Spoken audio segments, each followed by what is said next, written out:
Presenting the PR Maven podcast, hosted by Nancy Marshall, the PR Maven, targeted at business leaders who want to merge the best techniques of traditional networking with the best new platforms and technologies to engage your target audience, build your network, and grow your brand and business. The podcast is sponsored by Marshall Communications, Maine-based, globally connected. As we get ready for another great episode, remember, you can always connect with Nancy and other listeners on the PR Maven Nation group page on Facebook. Now, here's your host, Nancy Marshall. Hello, PR Maven Nation. Welcome to the PR Maven podcast, episode number 37, presented by Marshall Communications, creator of the Marshall Plan 65-step strategic process. For those of you who are new to the show, I'm your host, Nancy Marshall, the PR Maven and CEO of Marshall Communications. I want to welcome you. And for those of you who have been loyal listeners all along, I want to thank you from the bottom of my heart. My podcast is all about my unique perspective on the world of public relations and personal branding, including what I hope will be actionable takeaways. I really want to emphasize the importance of enhancing traditional relationship building, like the face-to-face kind, with all of the options available to us with the new technology on the internet today.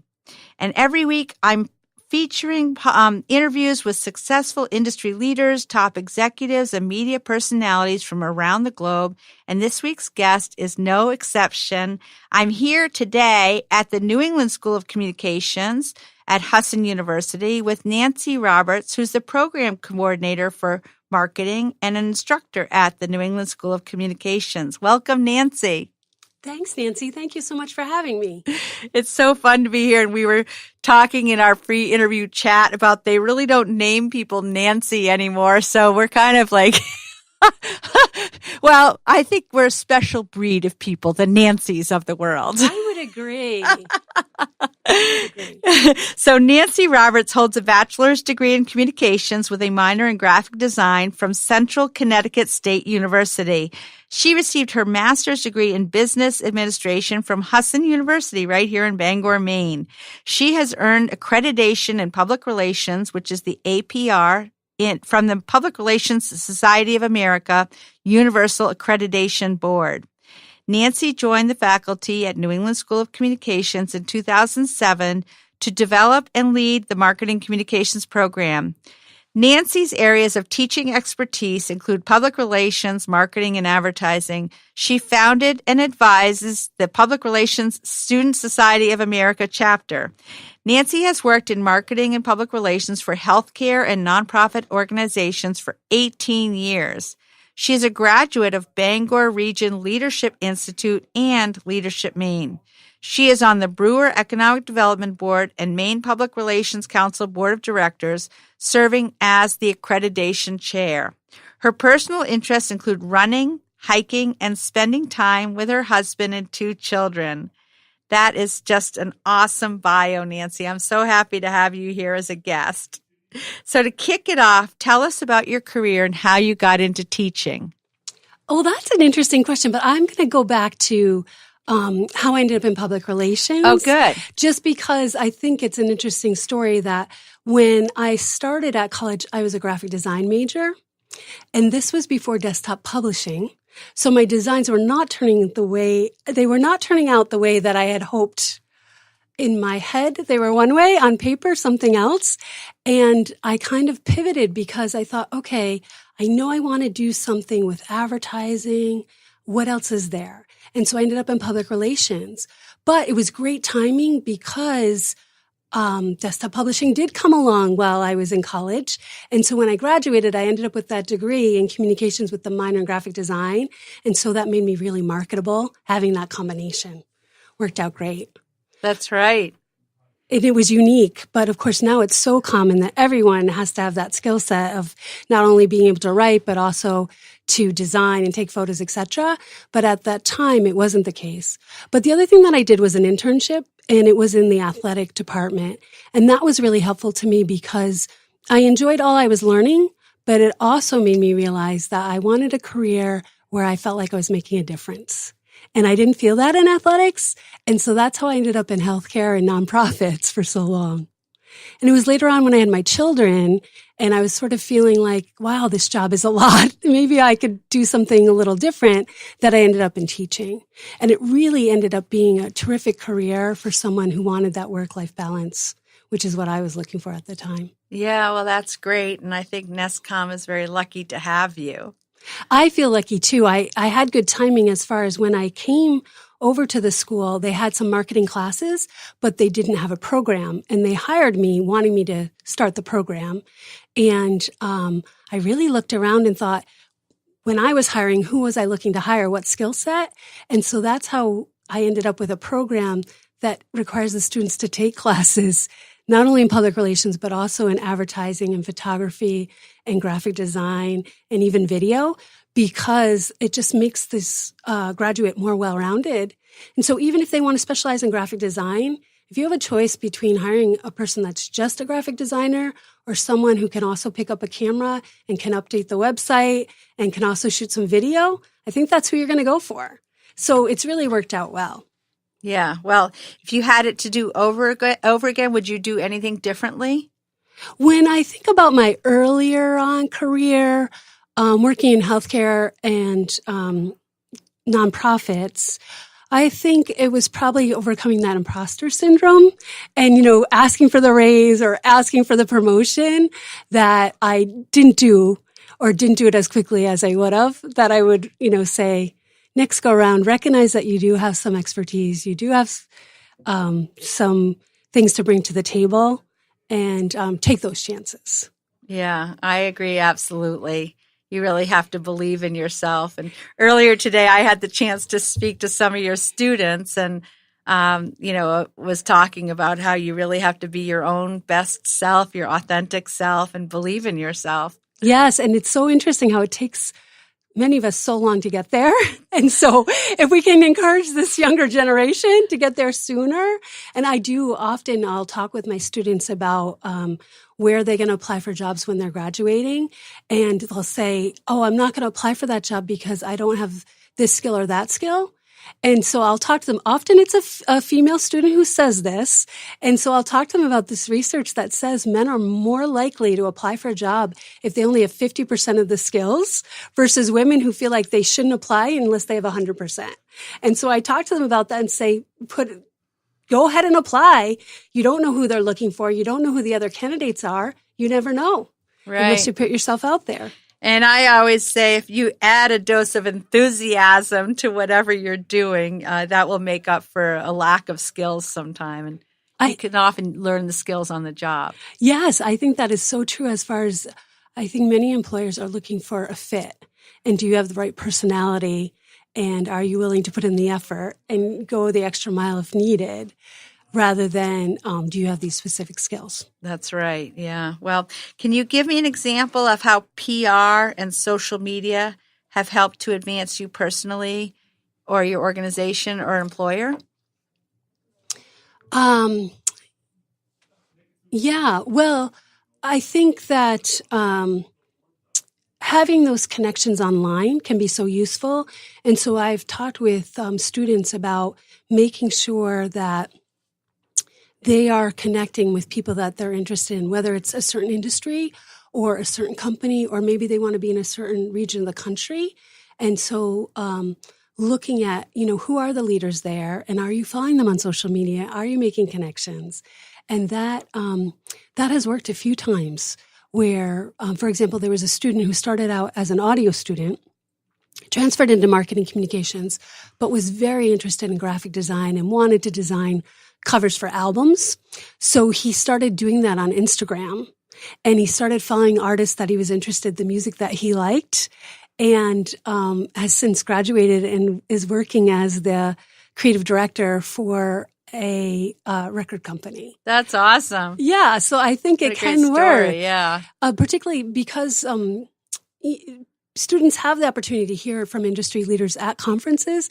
And so if you get to hear from someone, then why not follow them? I believe absolutely that your network is your net worth in a way, like the more people that you know and who know you and can recognize you, the better. That's going to build your personal brand. I think that's so true. And that does seem to happen as far as I was working at United Way here in Bangor when I decided that I wanted to have a change in career. And it was a board member who worked here at NESCOM at New England School of Communications who had remembered when I first met him, probably at least 5 years before, that I'd said, at some point I'd love to teach, who came back to me and said, so what are you going to do next? What are you thinking about? And so that sparked the conversation that landed me here in the marketing communications program. And so it was about networking and conversations that led to this position for me. Yeah, that's great. So Nancy, PR, marketing, and certainly social media have changed a lot or drastically over the course of my career. How do you think social media is impacting us as citizens? Well, there's some really interesting research that's being done around that right now, and really trying to get an understanding of why people seem to be more depressed. And some of that is, they're deciding, is linked to social media, because what they're finding is that people don't have a broad network. They aren't seeing a lot of conversation and positive things. And instead, it's sort of people are building on negativity and division in the country. And that's what people are seeing on their social media. And so there's been research done where they've asked college students to not use social media, for example, for a month. And they found that they are actually happier when they have left it behind. And there's other research looking at depression and anxiety, right, and finding that it's connected to social media as far as, millennials and Generation Z feeling they always have to compare themselves by what they're seeing online, and they feel like they don't measure up. Right. And so there's some concern about why is this generation, why does it have so much anxiety? And some of it is being attributed to social media. Yeah. Well, that's why one of the premises of my podcast is that you need to not only interact online, but really interact where the magic happens, which is really face-to-face. And that's where you're really going to generate feelings of connection with another person, is when you're in the same space. Yeah, so I think this research is reinforcing that for you, Nancy, that it's very true. It's not enough to just be online with someone, that you need to see them in person. And actually, in recording this podcast, right now you and I are sitting here face to face, and I enjoy it much more than when I just connect with somebody, via Zoom or Ringer or some connection. I really like sitting and having a conversation with someone face to face. I think it's so much better. I agree. It makes quite a difference, doesn't it? Yeah, it does. So how do you teach your students to measure success in PR, social media, and marketing? We have a lot of focus on measurement and looking at evaluation. And it probably drives them nuts because I talk so much when it comes to when you identify your objectives that you've got to make them measurable, that you have to be sure that you've got a clear audience that you're trying to reach, that you're talking about a specific time frame, and then you have an idea of what is the increase? Is it going to be a number increase? Is it a percent? And sometimes those are a shot in the dark, but it's important that you've got something like that. And then we talk about the evaluation and talk about, it's not just numbers, but it is also about engagement. So when we look at social media, it's not just about, likes or shares or retweets. It's about, was there a conversation that was sparked? Did they do something more? Right. Well, I'm so glad that you're emphasizing that, because it's so very important, especially in public relations, which can be a little bit fuzzy sometimes, but being able to attribute some metrics to it. As I was saying with your students earlier today, the person who's writing the checks ultimately is going to want to have some numbers. Yes. The numbers people like having numbers. Exactly. to justify the expense and to evaluate the return on investment. Yeah, I like to use an example of a student who was doing an internship, and they were asked to identify prospects for this company. And I asked her, how's the internship going? And she said, great, I've got 50 prospects. And then a week later, I said, how are things going? She said, not so good. My boss wanted me to have 200 prospects. So not having talked ahead of time of what does success look like, what are we talking about as far as the numbers goes, made such a difference in that instance, because the student thought they were a rock star. And obviously their supervisor didn't think so. Well, in her defense, if those were 50 amazing prospects, in my mind, that's way better than 200 not so good prospects. I would agree. I would agree. Mm-hmm. Well, we're going to continue in just a moment with Nancy Roberts, but now it's time for our book and Things to Do pad giveaway. So to win a copy of my book, PR Works, and a PR Maven Nation Things to Do Today pad, go to prmaven.com/giveaway. You may be our next winner, and we're going to be back in just a moment after we hear about the Marshall Plan. Hey, PR Maven Nation, Greg here from Marshall Communications. I want to talk about your marketing strategy. Some days do you feel like you're a hamster running in a wheel? Perhaps you're running the same ad in the same publication because that's the way you've always done it. Or do you not know how many media impressions you got from that news story last month? Do you sometimes feel like you're doing a lot of work but not seeing the results? Well, the good news is you're not a hamster. And if you're feeling like your marketing plan could be better, we'd love to help. At Marshall Communications, we've worked with a wide range of businesses and organizations to create a customized marketing strategy known as the Marshall Plan. During a period of 3 months, we meet with you and your top stakeholders to learn about your world, what keeps you up at night, and best of all, the ways we can work together to combine your knowledge and our marketing and public relations experience to avoid the feeling of spinning in a wheel and create a 3-year marketing plan that provides you with a vision for success. The Marshall Plan is a fully customized document using our 65 proprietary steps and leads to a playbook for your success. And trust me, it feels so much better than running around in a wheel. Now's a great time for you to grow your business, increase your profits, and most importantly, measure your results. If you think your business or organization would be a candidate for a Marshall Plan, you can take our Marshall Plan quiz to find out. Visit marshallpr.com/quiz. And if you'd like to schedule a free consultation about a Marshall Plan, visit marshallpr.com/consult or call us at 207-623-4177. Be sure to mention the code PODCAST for your free gift. Welcome back, and today we're talking with Nancy Roberts, Program Coordinator of Marketing and instructor at New England School of Communications, NESCOM, which is at the Husson University campus in Bangor, Maine. It's very exciting to be in Bangor, which is the Queen City, isn't it? Isn't yes, called it the is Queen the Queen City of Maine. So I want to dive right back in with more questions for Nancy. So most successful people have a network of fans and followers surrounding them, either online or in person or both. Tell me how you have built your network of fans and followers, Nancy, and has it been a conscious goal or has it happened on its own? That is such a great question. And I have to say it hasn't been conscious, but I do realize I did participate in the Bangor Region Leadership Institute, which was a terrific program. And I can't recommend highly enough.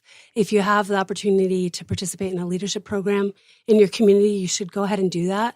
Because not only do you learn more about your community and what are the issues in your community and how some people are doing some innovative things to address those, but you also develop these tremendous relationships. And so I realized as you asked me this question about network, yeah, I guess those leadership programs were such a great part of that as far as having participated in those and then gone on and did Leadership Maine, which is a statewide leadership program. I realized that that built my network tremendously.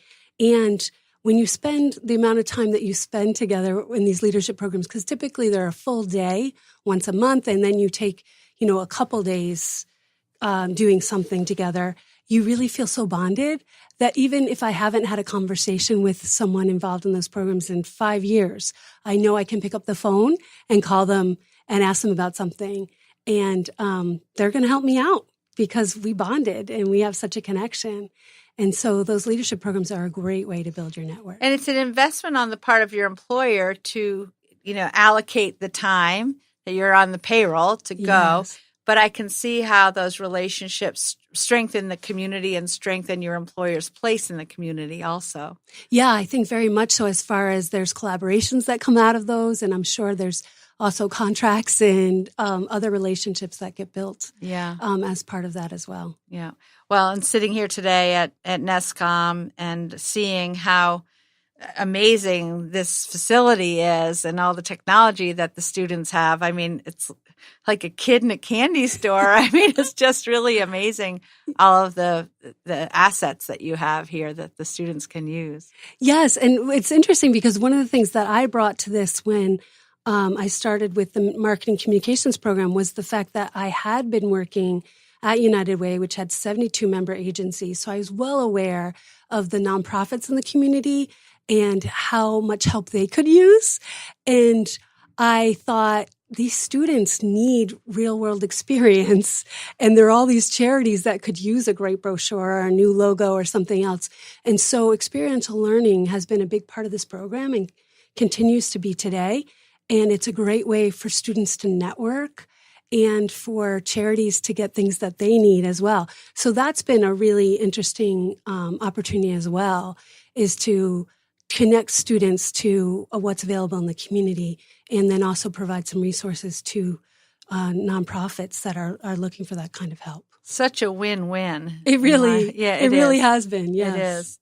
So, Nancy, in building your own network, what hurdles have you personally faced and how did you overcome them? I'm not sure that I faced hurdles building my network just because I'm not sure that it was conscious. But I will say that I often didn't have the confidence that if I met someone and then I ran into them somewhere else, I wouldn't assume that they knew me. And so that's taken a while for me to realize that, oh, yeah, they will remember your name. You don't have to introduce yourself again. And there's a few close friends always make fun of me for that because I'm always, introducing myself again and like, why are you doing that? Of course they know who you are. But I just, had this, I guess, imposter syndrome feeling like, oh, they won't remember me. And so I think, that's something when it comes to networking, recognizing if you have a conversation with someone, likely they probably do remember it. I mean, I think it is helpful if you introduce yourself again because who knows how many people someone's met in between or how long it's been. But assuming or sort of not going up to someone because you think, oh, they're not going to know who I am isn't really the way to go. No. Although, I mean, I don't think it ever hurts to remind people of your name because sometimes people aren't that good at remembering names. Yes. But certainly I'm sure that you're a memorable person when people speak to you. It's taken me a while to realize that. Yeah. So how has your network helped you to advance your career? Well, I think I touched on that a little bit in talking about the position I had at United Way. And then when I decided to change, having a board member say to me, here's something else that you can do. But I think it's been valuable as far as helping my students to find internships or to find jobs because of the network I have when a student says, oh, I'm interested in healthcare or I'm interested in working with an agency. Likely I know that person or I know someone who knows that person. And so we can make that happen. So, for example, I had a student who said, I really love fashion and I want to be doing something in Boston. And I thought, oh gosh, all right, what can we do with that? Well, my students take a trip every year to Husson University for a conference that's part of the Public Relations Student Society of America. And at the last one, they had a panel of influencers that included a woman that was involved in fashion. So I reached out to her and said, I've got this student who's very interested in fashion. He's studying marketing communications. What do you think? And she actually gave me 3 names. And he ended up finding himself this woman who does wedding dress designs. And that's where he did his internship and he loved it. And it was really through that network that happened. Oh, that's just awesome. And your kids are so lucky or your students are lucky that you're able to access these relationships for them. Well, what I love is now there are alums, and I think because they were able to experience it, they're wanting to be supportive too. And so they'll reach out and say, hey, I'm ready to take an intern now. Who do you have? So I love the idea that these students have graduated and then gone on to say, I want to give back to the program. Right. Mm-hmm. Yeah. Now, has there ever been a situation in your career where you have faced an obstacle and figured out a creative way to overcome it?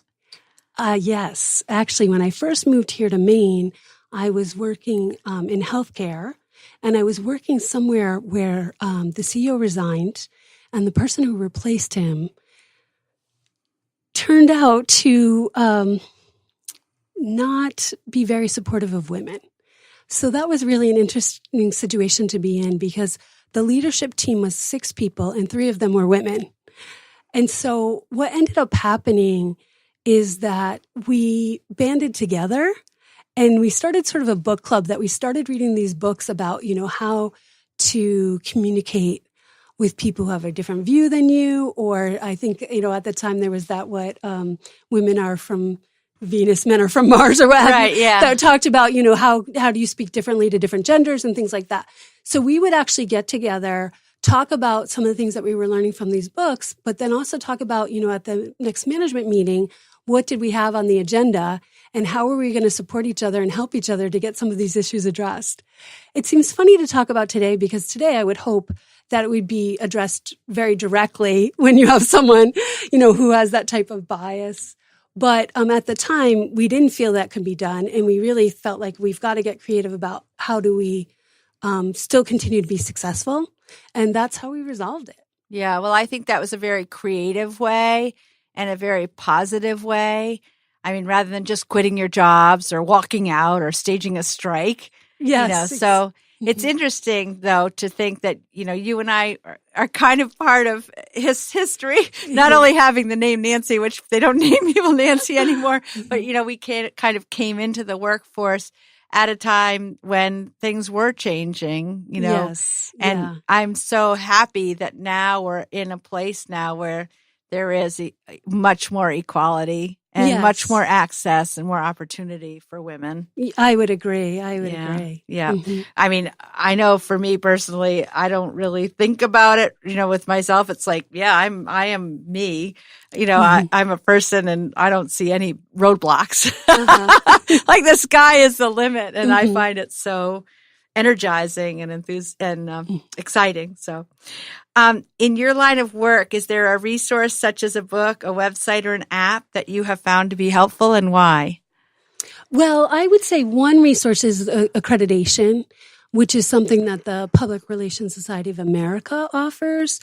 And I think it's a great way for people to demonstrate that they have some expertise and knowledge in public relations.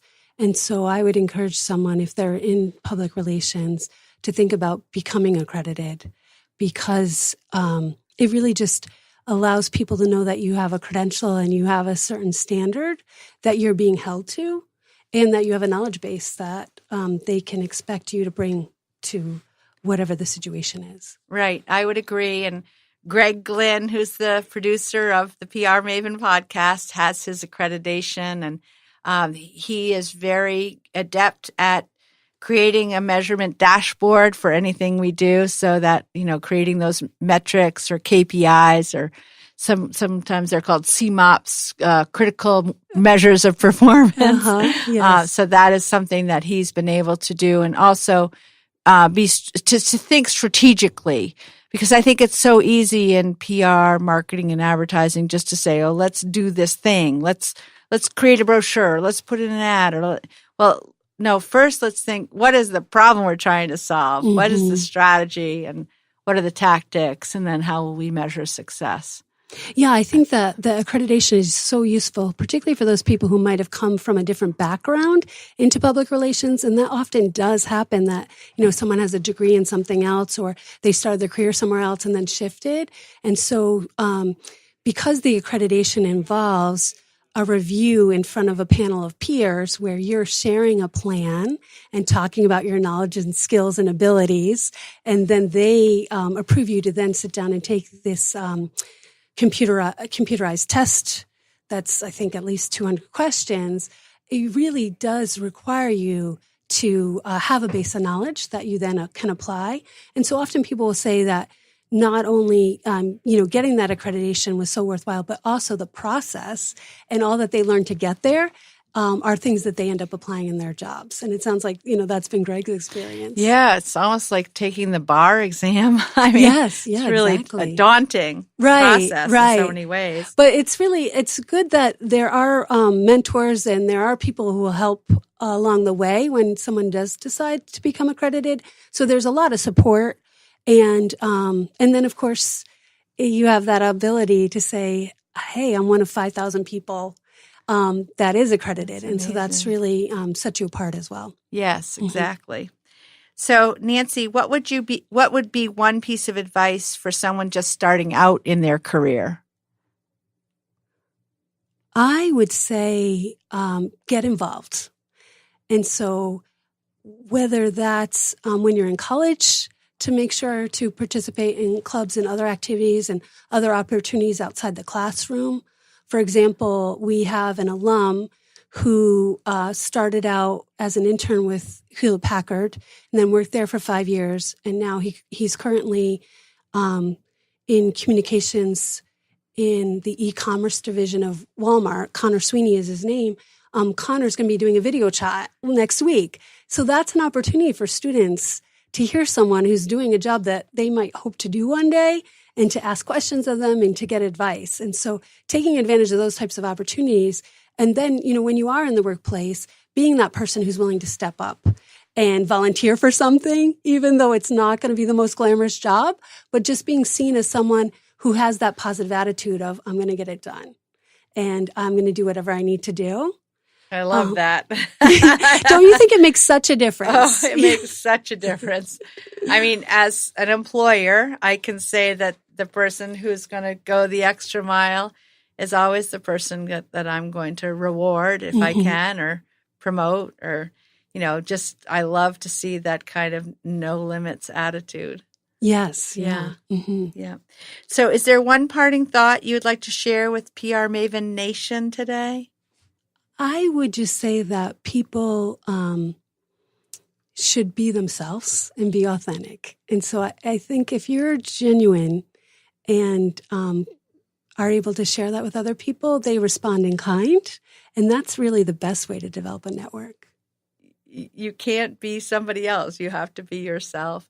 And then even saying in kind, we talked recently with Lieutenant Tim Cotton from the Bangor Police Department, and he really emphasizes being kind, being a kind person and being compassionate. And I think that's so important as well. So thank you for that. That's awesome. So Nancy, what are the best ways that our listeners can get in touch with you to follow up? Oh, they can reach me through email at robertson@husson.edu, or they can call me at 207-992-4934. Okay, that's great. Thank you for sharing your phone number too, Nancy. That's very generous of you. So that wraps up this week's podcast with Nancy Roberts. Thanks for just a great episode today. I really enjoyed sitting and talking with you today about public relations, marketing, advertising, NESCOM, and your fascinating career. So thank you. Thank you very much, Nancy. This was a joy. Good. I thought so too. And if anyone in PR Maven Nation has any feedback or questions, or they want to suggest a future guest, feel free to email me at nancy@prmaven.com. I just want to remind you that this podcast is presented by Marshall Communications, the creator of the 65-step Marshall Plan strategic process. And to learn more about the Marshall Plan, visit marshallpr.com. And please check out the Marshall Communications webinar series. And for a full schedule of our free webinars, visit marshallpr.com/webinars. And I want to thank you again for tuning in to the PR Maven podcast. And remember, you can always subscribe to the podcast at prmaven.com/podcast. And please leave ratings and reviews and tell your friends, because that's what keeps us going. And remember to keep on building your relationships, both the traditional way and embracing the new technology. And have a great week, PR Maven Nation. Thank you for listening to this episode of the PR Maven podcast. For show notes, links, and guest contact information, visit prmaven.com. If you'd like to connect with Nancy and the rest of PR Maven Nation, be sure to find our group on Facebook. We encourage you to subscribe to the podcast and share our content to bring on great guests with more information. Plus, you can also connect with your target audience, build your network, and build your brand.